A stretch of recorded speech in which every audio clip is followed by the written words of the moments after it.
तो आज एक नया मदरबोर्ड है ना, फिर ये HP का, लास्ट टाइम डेल का अपलोड किया था। देखते हैं इस मदरबोर्ड पे रिपेयर ये हो चुके हैं, रिपेयर होने के बाद में ये वीडियो बना रहा हूँ, केवल अपने नॉलेज के लिए, बस शेयर करने के लिए भाई अपन क्या क्या प्रॉब्लम है कैसे कैसे रिपेयर कर सकते हैं। जैसे सीधा सीधा बोला कि इस तरह का मदरबोर्ड का ना कोई डाटा शीट मिलता है, ना स्कीमेटिक मिलता है, ना बोर्ड व्यू मिलता है। ठीक है, बायोस मिल गया, बहुत बड़ी बात है। तो ऐसे कंडीशन में ऐसे मदरबोर्ड्स को हम लोग रिपेयर करते कैसे हैं, लाइव अभी प्रैक्टिकली हम लोग रिपेयर किए हैं, है ना। इसको पकड़ना वीडियो को, मैं इसको एक्सप्लेन करता हूँ कि क्या क्या हम लोग काम किए। वैसे तो शुरू से देखते हुए आ रहे हैं, है ना। शुरू में क्या प्रॉब्लम था, सीधे सीधे डेड पे आया था लैपटॉप पे। ठीक है, क्या क्या चीज़ मिल रहा था हम लोग चेक कर रहे थे, तो हमारे बोर्ड में 20 वोल्ट बोलो तो ओके था। ये DC मशीन से देख रहे तो 0.007 कंज्यूम होते हमको शो कर रहा था। तो जैसा कि बताया कि इस मदरबोर्ड में हम लोग अगर स्कीमेटिक बोर्ड व्यू कुछ भी नहीं है, तो हम कहाँ पे कौन कौन से टेस्टिंग पॉइंट्स है जहाँ पे हम लोग इसको चेक कर सकते हैं कि मदरबोर्ड का हमारा कौन सा सप्लाई अवेलेबल होगा या कौन सा सप्लाई अवेलेबल नहीं होगा, या है कि नहीं है।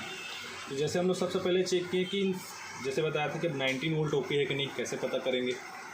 तो बोला सिंपल लैंग्वेज में, जहाँ भी हमको ये पेयर वाले मॉसफेट नज़र आ रहे हैं, जैसे ये पेयर पे दिख रहा है, ये पेयर पे दिख रहा है, इधर पे देख रहे हैं, तो छोटे साइज की शेप अलग अलग बताया कि कोई छोटे वाले शेप में आता है, ठीक है, कोई इस टाइप के शेप में आता है मॉसफेट, कोई ये वाले शेप में आता है मॉसफेट, और एक ये वाले शेप में आता है। रहता सब में 8 पिन है, कॉमन है, 4 पिन आपस में जुड़ा हुआ ड्रेन, 3 पिन आपस में जुड़ा हुआ सोर्स, और 1 पिन जो बचता है वो गेट है। ठीक है, सेम टू सेम जो बोला था पूरा रिपीट ही वही कर रहा हूँ। तो क्या बोला कि जहाँ भी हमको ये पेयर, जैसे 2 पेयर में दिखा, यहाँ 2 पेयर में, यहाँ भी 2 पेयर, यहाँ, ये सारे हमारे पर्टिकुलर PWM सेक्शन या पर्टिकुलर कॉइल से हमारा दिखाता है कि इस सेक्शंस का आउटपुट वाला या जनरेट होने वाला पॉइंट है। तो हमारे मदरबोर्ड में जब भी 20 वोल्ट ओके होगा, तो इन सभी सेक्शंस पे अगर बात करूँ तो उनके मेन मॉसफेट के ड्रेन पे डायरेक्ट कनेक्टिविटी या डायरेक्ट सप्लाई हमको देखने को मिलता है। तो वही चीज़ यहाँ पे हम लोग चेक किए शुरू में। मैं फिर से पावर कनेक्ट करता हूँ, क्या क्या चीज़ चेक किए हैं। तो क्या देखा सबसे पहले कि मेरे इन, जो मैं बोला ना कि पेयर में अगर मॉसफेट है तो इनके ड्रेन में मुझे 20 वोल्ट मिलना चाहिए। अगर मिल रहा है मतलब कि मदरबोर्ड का मेरा ठीक है B+ ओके है। मॉसफेट के ड्रेन पे हम लोग चेक कर सकते हैं, यहाँ पे हमारा 19 वोल्ट मिल रहा है, इसका मतलब मदरबोर्ड में हमारा B+ का सप्लाई ओके है, या ये बोल सकते हैं वोल्टेज सेक्शन हमारा सही है। ठीक है, तो वहाँ पे चेक किया, एक यहाँ पे चेक कर लेते हैं। ठीक है, यहाँ भी वही है, इधर देखूँ तो इधर भी मेरा, सभी जगह पे।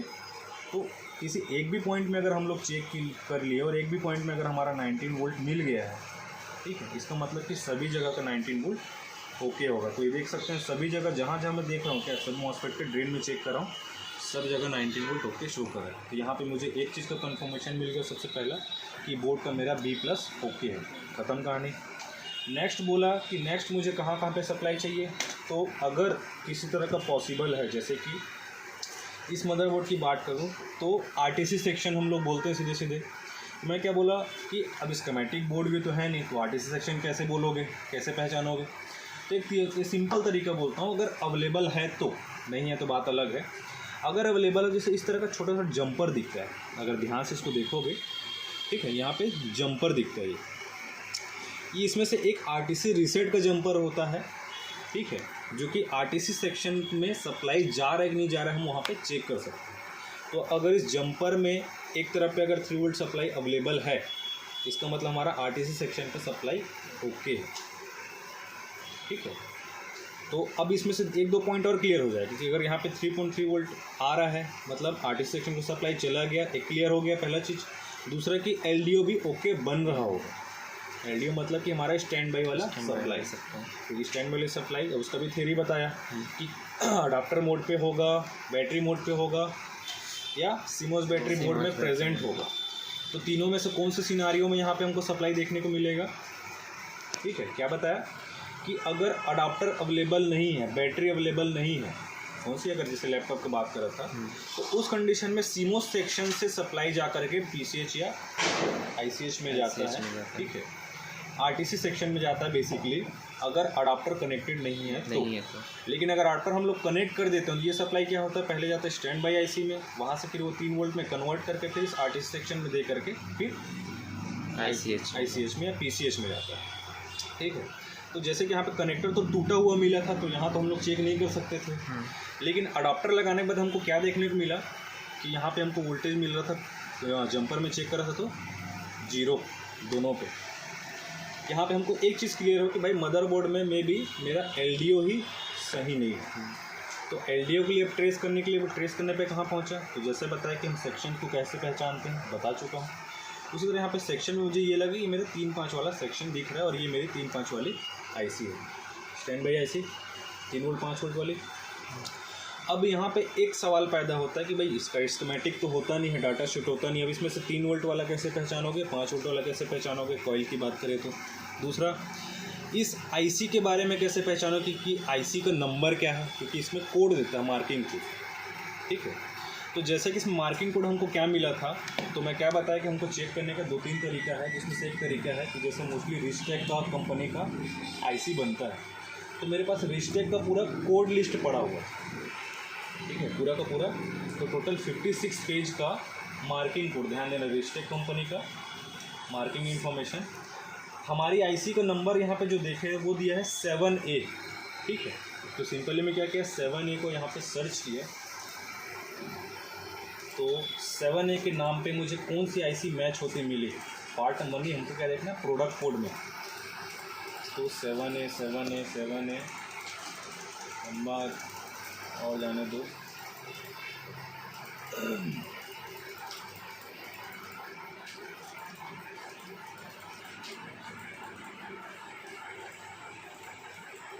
ये मिला था फाइनली पेज नंबर 53 पे प्रोडक्ट कोड लिखा हुआ है 7A। तो उस हिसाब से हमारा IC का नंबर क्या हुआ, RT8243B। इस IC का डाटा शीट ऑलरेडी मेरे पास रखा हुआ है, अगर नहीं हो तो हम लोग गूगल से डायरेक्ट डाउनलोड कर सकते हैं। तो चूँकि मेरे पास रखा हुआ था और हम लोग डाउनलोड भी किया है, ठीक है, तो मैं फ़िलहाल इसे डायरेक्ट ओपन करता हूँ। ओपन करने के बाद हमको इस IC का पिन डिटेल पता चल गया। जैसे कि मैं फर्स्ट पेज में आता हूँ, कनेक्शन निकला हुआ है, 1 सेकेंड, ठीक है। फर्स्ट पेज में आया, यहाँ पे सीधे सीधे हमको लिखा हुआ मिल गया, हमको हिंट मिल गया कि IC कौन सा है, ठीक है, पिन कॉन्फ़िगरेशन में। तो यहाँ पे बोला कि RT8243A, B और C, यहाँ पे 3 नंबर से हमको देखने को मिलेगा, 3 सीरीज़ पे, A सीरीज़, B सीरीज़ और C सीरीज़। तो यहाँ पे उसका पिन डिटेल भी दिख रहा है। और जैसे कि हमारा मार्किंग इन्फॉर्मेशन की बात किया, तो हो सकता है हमारे IC के ऊपर में 8A लिखा मिले, तो भी हमारा सेम नंबर होगा। क्या होगा उस कंडीशन में, ये RT8243A होगा, ठीक है। 7A लिखा मिला तो हमारा RT8243B है, और किसी में OB लिखा मिला, जैसे कि देख सकते हैं यहाँ पे, तो उस कंडीशन में हमारा वो C सीरीज़ का होगा। इसीलिए यहाँ पे इन्फॉर्मेशन दिया था A, B एंड C का। तीनों को डाटा शीट सेम है, लेकिन पावर प्लान में थोड़ा थोड़ा चेंजेस देखने को मिलेगा। नेक्स्ट आ गए हमारे इसके सर्किट्स में, तो ये हमारा A का था सर्किट, और ये था हमारा B एंड C का सर्किट।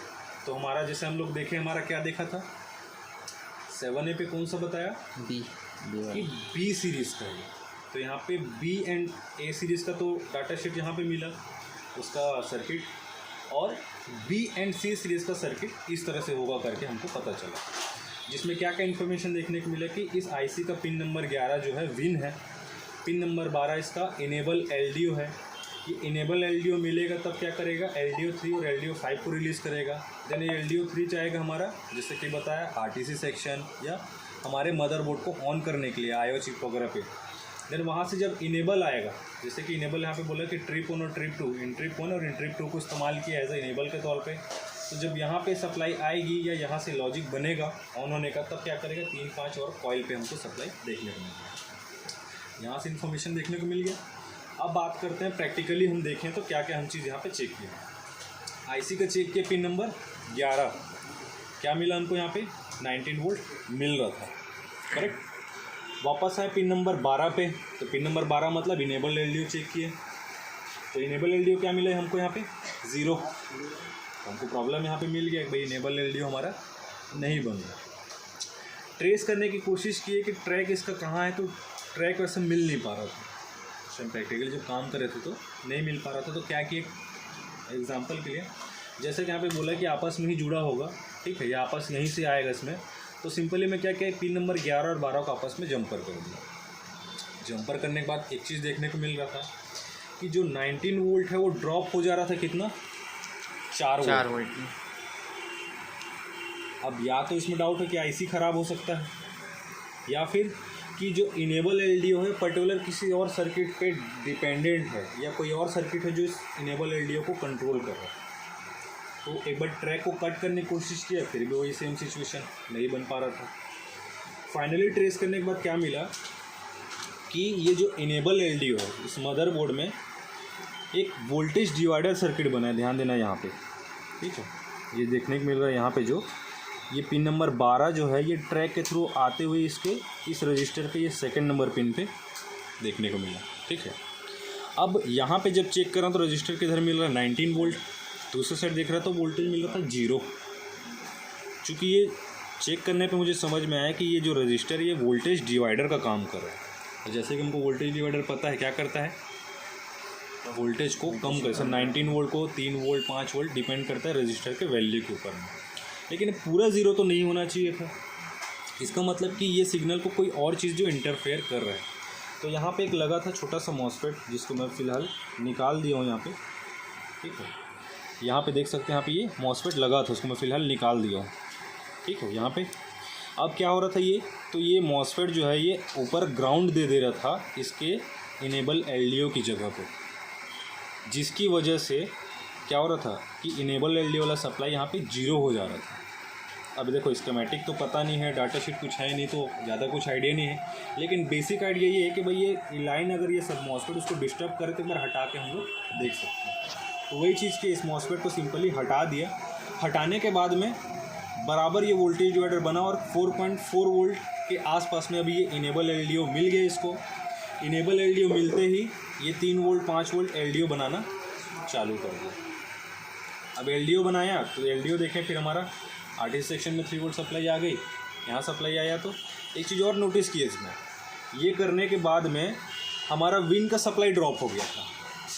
इसमें सब काम करने की कुछ रीज़न वही है, थोड़ा सा ध्यान देने वाले, उसको भूल गया तो बता देता हूँ उसको भी, कि जैसे इस मॉसफेट को हटाया, अब ये सप्लाई जब बनी तो ये वाला सप्लाई क्या हुआ, रजिस्टर यहाँ पे 2R2 का रजिस्टर लगा था, है ना। हम लोग यहाँ पे चेक कर रहे थे तो विन का सप्लाई यहाँ पे मॉसफेट में भी चेक किए, कैपेसिटर में चेक किया, तो विन का सप्लाई जो हमारा शुरू में चेक किया था हमारा 20 वोल्ट ओके था, लेकिन ये मॉसफेट को हटाने के बाद में वो सप्लाई 4.4 हो। तो अब उसके लिए तो ये सप्लाई आ रही है हमारी सीधे डायरेक्ट फर्स्ट वाले मॉसफेट के थ्रू, ठीक है। तो फर्स्ट मॉसफेट यहाँ पे लगा हुआ है पी चैनल। अब फिर वही कहानी, भाई पी चैनल है तो गेट में चेक करें तो 19 वोल्ट, मतलब दोनों वोल्ट इक्वल हो गया। अब इक्वल हो गया तो ये मॉसफेट तो पास कर नहीं सकता, तो इसको सीधा सीधा क्या किया, इसको बाईपास कर दिया। बाईपास किए, सप्लाई प्रॉपर 20 वोल्ट ओके हो गया, क्रॉस करने लगा। अब इस आईसी की सप्लाई तो पिन नंबर 11 पे 20 वोल्ट फिर ओके, इनेबल एलडीओ पे 4.5 वोल्ट ओके। देन वापस 3-5 सप्लाई ये बनाना चालू किया, और 3-5 बना तो हमारा आरटीसी सेक्शन में जंपर में चेक किया, जहाँ शुरू में हम लोग बता रहे थे यहाँ हम लोग चेक कर सकते। यहाँ सप्लाई ओके हो गया, ऑन ऑफ स्विच में चेक किया तो वहाँ ओके हो गया। एक बार फिर से इसको सबको ऑन करके दिखा देता हूँ, ठीक है। तो सबसे पहले विन सप्लाई, ठीक है, 20 वोल्ट ओके पास कर रहे हैं, 19 वोल्ट कुछ ड्रॉप किया, कोई दिक्कत नहीं है, ठीक है, ये भी ओके। अब नेक्स्ट तो ये हमारी 3-5 वाली कॉइल, तो यहाँ भी चेक कर 5 वोल्ट वाला कॉइल 5 वोल्ट ओके, 3.3 वोल्ट वाला कॉइल 3.3 वोल्ट ओके। ये 2 कैपेसिटर दिख रहे, ध्यान देना, छोटे छोटे इसमें कहाँ पे, ये 2, ये जो दिख रहा है इसमें से एक 3 वोल्ट एलडीओ वाला है और एक 5 वोल्ट एलडीओ वाला है। ये इसको इसलिए बता रहा हूँ कि इन फ्यूचर की वीडियो हमारे भी काम आएगा कभी रिपेयरिंग के लिए, अगर ये मदरबोर्ड आता है अगेन तो, कि कौन सा इसका कैपेसिटर एलडीओ 3 है, कौन सा कैपेसिटर एलडीओ 5 है। तो एक बार इसको रख करके मैं फिर से वोल्टेज चेक कर लेता हूँ थोड़ा सेफ तरीके से। तो ये कैपेसिटर है 3.3 वोल्ट वाला एलडीओ कैपेसिटर, और ये 5 वोल्ट वाला एलडीओ कैपेसिटर, तो ओके, ठीक है, नेक्स्ट टाइम के लिए भी हमारा काम आएगा। तो इस तरह से 3-5 भी बराबर ओके हो गया हमारा। आईसी हमको चेंज करना नहीं पड़ा, आईसी सही था, बस सर्किट में ही हमको कुछ मॉडिफाई करना पड़ा, जैसे कि वोल्टेज को मॉडिफाई करना पड़ा। इनेबल एलडीओ वाले लाइन में हमारा एन चैनल मॉसफेट लगा हुआ था, उस मॉसफेट को हमको हटाना पड़ा। कौन सा मॉसफेट, ये वाला मॉसफेट है ना, उसको हमको हटाना पड़ा। अब ये बन गया। देन उसके बाद में अब इसको ऑन किए तो देखना फैन इसका चलेगा। और ऑन ऑफ स्विच पे वोल्टेज चेक कर लेते हैं। तो ऑन ऑफ स्विच पे वोल्टेज आ गया 3 वोल्ट। बायोस आईसी के पिन नंबर 8 में 1.8 वोल्ट, यानी पावर ऑन नहीं किया उसको। और जो शुरू में हम लोग चेक कर रहे थे, जैसे बताया था कि आरटीसी सेक्शन हम यहाँ से भी आइडिया ले सकते हैं। तो यहाँ पे चेक किए तो 3 वोल्ट आ रहा है, यहाँ भी 3 वोल्ट, दोनों जंपर वाले। तो यहाँ से हमको क्लियर हो कि आरटीसी सेक्शन को सप्लाई मिल गई। ठीक है, ध्यान दिए कहाँ से कहाँ ट्रेस किए हम लोग। 19 वोल्ट ओके चेक किए, 3.5 किया, 3.5 फिर एलडीओ वगैरह सब चीज़ चेक किए। तो पूरा दिमाग में रखेंगे तो बनेगा ही। ठीक है, अब ऑन करने के बाद में फैन चलने लगा, मतलब कि बोर्ड ऑन हो गया। साथ इसमें डिस्प्ले की बात करें तो मैं फ़िलहाल कीबोर्ड में ही चेक कर लेता हूँ, मॉनिटर तो यहाँ पे नहीं है। तो ठीक, एक बार और रीस्टार्ट करता हूँ।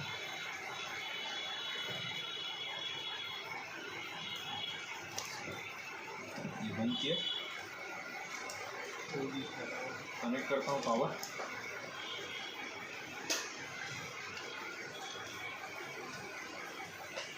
ठीक, इसका मतलब हमारा बोर्ड रेडी हो गया।